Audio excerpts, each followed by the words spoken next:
Salve, eu sou Luiz Rodrigues, estudante do livro Universo em Desencanto. Até aqui, esses vídeos caminharam por uma sequência de esclarecimentos, sempre com uma intenção simples: organizar com serenidade a minha interpretação pessoal, minha leitura reflexiva do livro Universo em Desencanto, com calma e atenção ao encadeamento original que o texto do livro apresenta.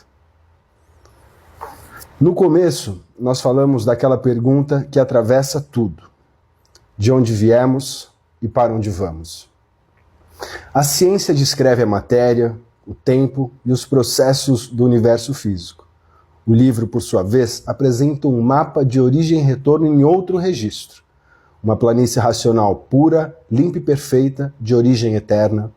Os habitantes do mundo racional que somos nós, seres humanos. E uma parte dessa planície que ainda não estava pronta para entrar em progresso. E é dessa expressão, uma parte que não estava pronta, que se abre o drama. Porque na lógica do texto do livro, não se trata de um acidente rápido, mas de uma insistência, um processo de uma sequência que vai se desdobrando em etapas. E a partir da sua degeneração, dá consequência à deformação do universo material como nós conhecemos hoje. Em seguida, nós ficamos um tempo neste ponto de partida. O que significa uma origem descrita como pureza, equilíbrio, progresso de pureza? E como é que dentro desse contexto poderia existir uma parte que ainda não estava em condição de acompanhar o mesmo tipo de progresso do todo da planície? O livro Universo em Desencanto descreve a entrada nessa parte, o chamado de atenção que os habitantes receberam, a advertência feita pelo racional superior, a insistência dos habitantes, dando expansão ao seu livre-arbítrio e então a palavra-chave deformação.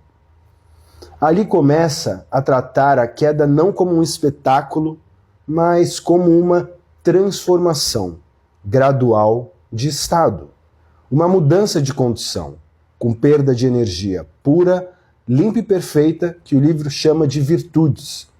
E o deslocamento, a descida, enquanto os habitantes se acostumam e acham que vão muito bem, enquanto o progresso de degeneração e deformação segue o seu curso, que é inevitável. Depois disso, o fio desce do plano de origem para o plano das formações. A narrativa vai ganhando textura.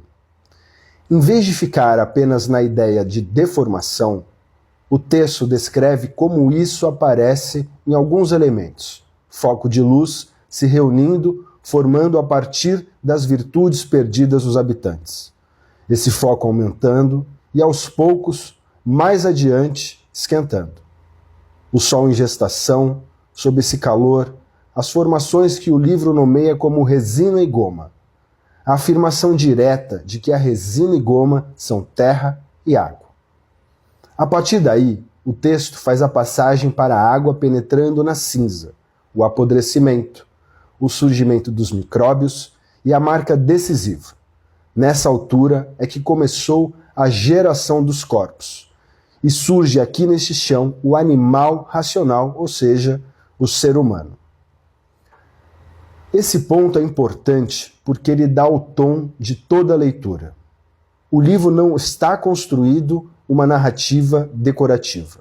Ele vai assentando degrau por degrau, como a deformação produz cenário, produz base, produz corpo, produz vida, dentro de uma condição que já não é aquela da origem.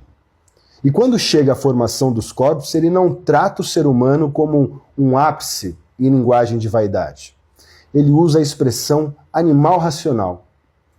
E isso pode ser um choque de sobriedade para alguns, porque mostra, dentro desse quadro, que nós somos uma forma, um aparelho, uma condição, e que mesmo com inteligência, recursos, ainda estamos dentro do campo de deformação e degeneração em relação ao nosso verdadeiro estado natural, que o livro define como conjunto elétrico e magnético.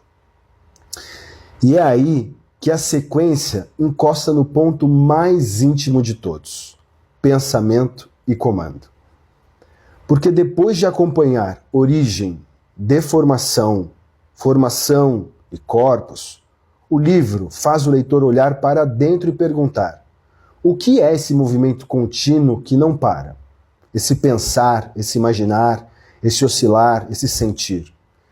E nós entramos naquele contraste entre pensamento e raciocínio, que não são sinônimos. A leitura coloca pensamento e imaginação como funções naturais do campo elétrico e magnético. Duas forças poderosas, mas degeneradas e deformadas, que preparam sim a humanidade, lapidam a humanidade, mas que não dão solução do que é mais definitivo sobre a origem verdadeira da humanidade. De onde todos vieram e para onde todos vão, como vieram e como vão. E o livro coloca o raciocínio na sua função própria, ou seja, ligada à origem, como se fosse um pensamento de origem racional que conversa com o leitor do livro.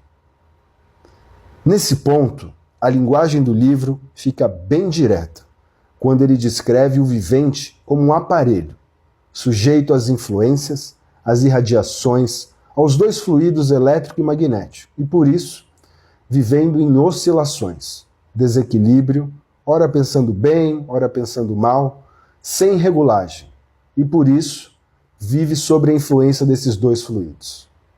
O que aparece como pano de fundo é uma ideia simples. Se o comando fica apenas no campo do pensamento, o vivente continua em experiências, em tentativas, em acertos e desacertos. E é aí que a noção de fase ganha relevo. A fase do pensamento como uma fase de preparação, lapidação da humanidade, e a fase racional como fase do desenvolvimento do raciocínio. É uma grande mudança de regência. Uma mudança de base, uma mudança de direção, onde toda a humanidade, enfim, vai conhecer o mundo racional e saber como voltar para ele através do desenvolvimento do raciocínio. E então entra o ponto que para muita gente é decisivo: a imunização racional.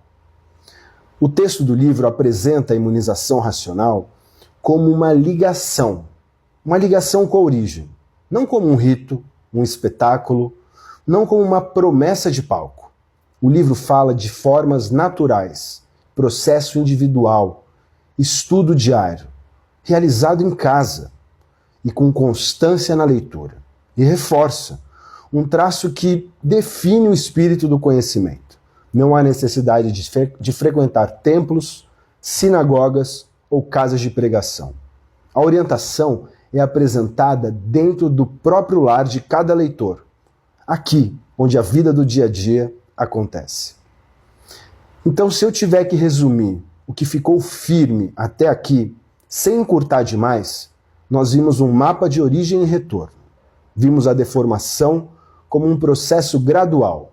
Vimos as formações descritas pelo texto: foco de luz, sol, resina, goma, terra, água, apodrecimento, micróbios, os corpos, a condição do animal racional, o pensamento situado no campo elétrico e magnético, e como o raciocínio funciona de uma outra energia, a energia racional, que faz a ligação do ser humano ao mundo racional. E por fim, a imunização racional, como nome dado à religação com essa base de origem, por meio do estudo e da leitura diária do livro. É um encadeamento: origem, deformação, condição, comando e retorno. A partir do próximo vídeo, vamos falar de outra coisa, do marco da fase racional, falar mais do término da fase do pensamento e abordar com mais calma a diferença entre pensamento e raciocínio com esta chave simples: pensamento não resolve, raciocínio resolve. Pois se alguém tiver que fazer uma viagem e for perder a vida nessa viagem, o pensamento não avisa, mas o raciocínio avisa, porque o raciocínio é o dono da vida. Agradeço a atenção e até o próximo vídeo. Salve!